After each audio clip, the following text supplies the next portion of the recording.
Aujourd'hui, je te montre comment on éclaire ta casbah. Ta maison, c'est pas un stade de foot. T'as pas besoin d'éclairer plein feu chaque recoin. Un bon éclairage, c'est une combinaison de plusieurs sources où chacune a un rôle bien précis. Il existe plusieurs familles de luminaires, moi je te parle de ma petite tambouille maison. Migraine numéro 1, l'éclairage fonctionnel. C'est l'éclairage qui te permet de bien voir là où tu fais une activité qui requiert une bonne luminosité. Comme quand tu cuisines, que tu fais de la paperasse ou que tu détaches ton linge, par exemple. C'est donc un éclairage localisé qui concentre la luminosité là où c'est nécessaire. Pour pas te planter, tu peux juste mettre un spot au-dessus des zones concernées. Donc au-dessus du plan de travail, au-dessus du bureau, au-dessus du plan vasque.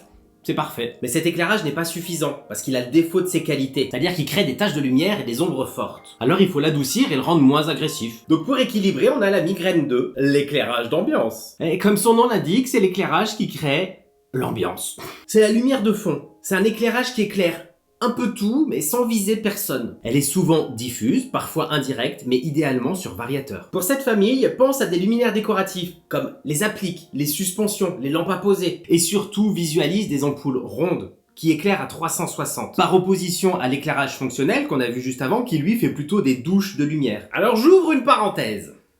Qui sont les fabricants qui inventent des trucs pareils? Est-ce qu'on peut leur dire que ça flingue les yeux? Tous les luminaires où tu te prends la source lumineuse en pleine gueule, c'est insupportable. Et moi, je suis pas Davy Crockett, la journée, je vais pas travailler dans les bois. Comme beaucoup d'entre vous, on est exposé à des lumières de bureaux, de magasins, d'ateliers, d'entrepôts ou d'ordinateurs. Donc le soir, j'ai envie et besoin que mes yeux se reposent. Et j'ai surtout pas envie que ma déco me fasse passer un interrogatoire. Fin de la parenthèse. Migraine numéro 3, le balisage. On utilise cet éclairage pour indiquer un obstacle. L'idée, c'est d'attirer ton attention par un petit point de lumière. On le retrouve souvent dehors, le long des allées, mais aussi dedans, sur les marches d'escalier, mais aussi dans un couloir, par exemple, pour guider ton trajet nocturne vers les toilettes, sans t'éclater le pied sur un Lego en embuscade.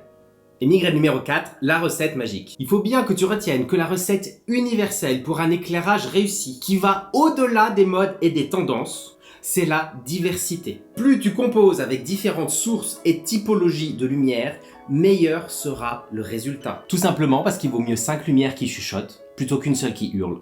Archi facile!